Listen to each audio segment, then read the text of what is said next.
A very highly anticipated Android Wear smartwatch has finally made it into our hands, or our wrists, more like. It's Joshua Vergara from Android Authority. What's going on, everybody? And it's time to unbox and give my first impressions on the Huawei Watch.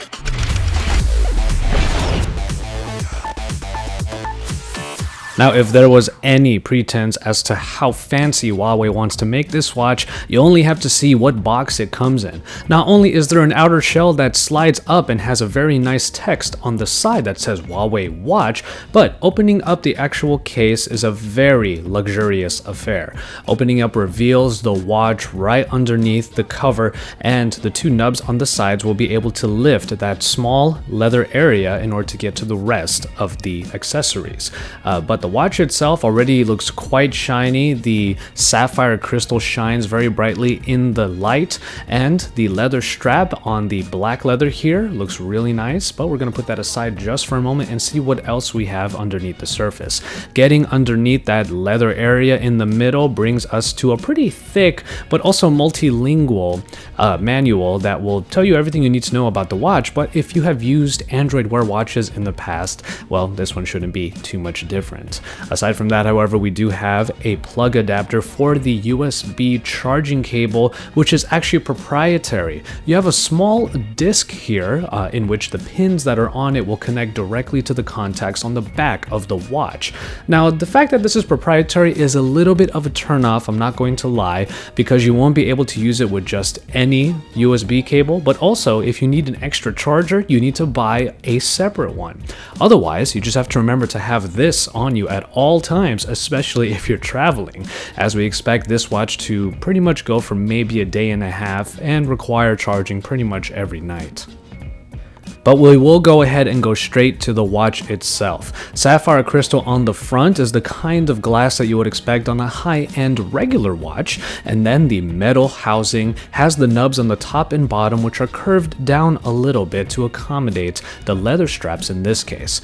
Now, the side button is up on an angle, as is the case with a couple of other watches as well, but powering up the watch and getting it connected to the phone was a pretty standard affair. Open up the Android Wear application and power up the watch, and then after pairing the code, it should be easy for it to connect. Even though I have a couple of other Android Wear smartwatches already paired to my phone, the Huawei Watch can be easily selectable and you can use it once it's ready.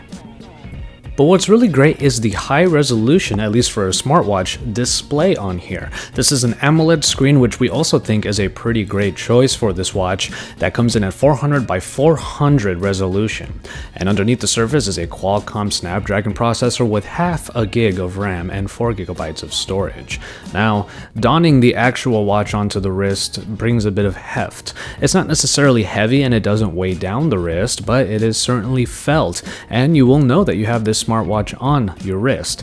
Now, getting into the different elements of the Huawei Watch's Android Wear OS brings a pretty standard affair with a few additions, mainly by way of a ton of different smartwatch faces. There's so many of them on here that you can customize it exactly to the way that you want it to, given the 40 plus that are installed already.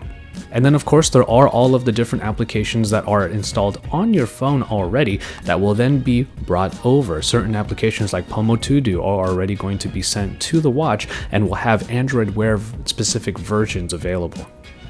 And so there you have it for this unboxing and initial setup of the Huawei Watch. We've already just gotten done with the Moto 360 2nd Gen unboxing as well, so you're going to be seeing a comparison between these two smartwatches to see which of them are better for you. It is a matter of style, of course, and Moto Maker is going to be Moto 360's trump card, while the Huawei Watch brings some very premium materials at different price tiers, and this one is one of the lower end pricing points. The middle ones will include all of the metal ones, and the higher ones will include the gold and even higher materials that are available for this particular watch. Like I said before, I would probably prefer the black on black with the metal band, but this one looks very executive and very good as well.